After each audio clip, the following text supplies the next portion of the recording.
ایسے سیکولرزم بھی لوگ نکلے ہیں، ایسے لوگ بھی ہیں جیسے انجینئر مرزا کے ویسے اور بھی جیسے ہو گئے، وہ کہتے ہیں، کچھ لوگ فرقہ ایسا کہتے ہیں جو دین کی بات ہماری سمجھ میں عقل میں آئے گی ہم مانیں گے، جو ہماری عقل میں بات نہ آئے گی ہم نہیں مانیں گے۔ یعنی انہوں نے اپنی عقل کے مطابق یعنی دین کو ماننا ہے، اگر عقل میں آئے تو مانیں گے اور نہ آئے تو نہیں مانیں گے۔ جیسے ہم آج کل عقیدت مند اہل سنت والے رحمۃ سب سے زیادہ عقیدت مند ہیں۔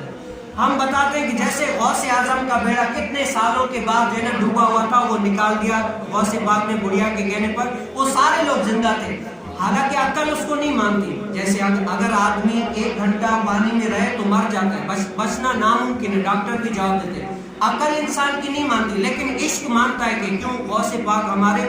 یہ پیروں کے پیر ہے، اور کرامت کا کرامت جو ہے نا قرآن میں اس کا ثابت ہے کہ قرآن میں ایک کرامت ہے، کہ کرامت کا اس بات قرآن میں ہے۔ تو ہم کہتے ہیں کہ اگر ہماری عقل میں بات آئے یا نہ آئے، لیکن یہ بات سچ ہے ہم مانیں گے، لیکن کچھ کہتے ہیں بھئی ہماری عقل نہیں مانتی ہم نہیں مانیں گے۔ تو جیسے اور حضور علیہ السلام معراج کی رات میں کچھ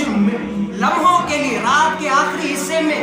آسمان، زمین سے لے کر آسمان تک کتنے آسمانوں سے گئے، جنت دیکھ لی، دوزخ دیکھ لی، اور رب تعالیٰ کا دیدار کیا، اور وہاں پر اللہ تعالیٰ لامکان میں کوئی بھی جگہ ہی نہیں، اور حضور علیہ السلام مکان میں، انسان کے ذہن میں آتا ہی نہیں یہ جگہ کون سی ہے کہ اللہ تعالیٰ لامکان، اللہ تعالیٰ جگہ مکان سے پاک، اللہ تعالیٰ لامکان میں، حضور علیہ السلام مکان میں، حضور علیہ السلام اپنی ماتھوں کی آنکھ سے حضور علیہ السلام اپنے رب کو دیکھ رہے ہیں، اور کچھ منٹوں میں سب کچھ دیکھ کے آئے تو پانی بھی جاری ہے، بستر بھی گرم ہے، لیکن عقل کسی کی بھی نہیں مانتی۔ تو اس ٹائم پہ صدیق کی سنت کو اپنانا بھی لازمی ہے۔ صدیق کہتے ہیں اگر اس نے کہا ہے تو آمنا صدق، اس ٹائم پہ صدیق اکبر کی سنت کو بھی اپنانا لازم ہے۔ اگر جو بات میری ذہن میں نہیں آتی تو یہ میرے ذہن کا قصور ہے، اس بات میں کوئی بھی شک نہیں۔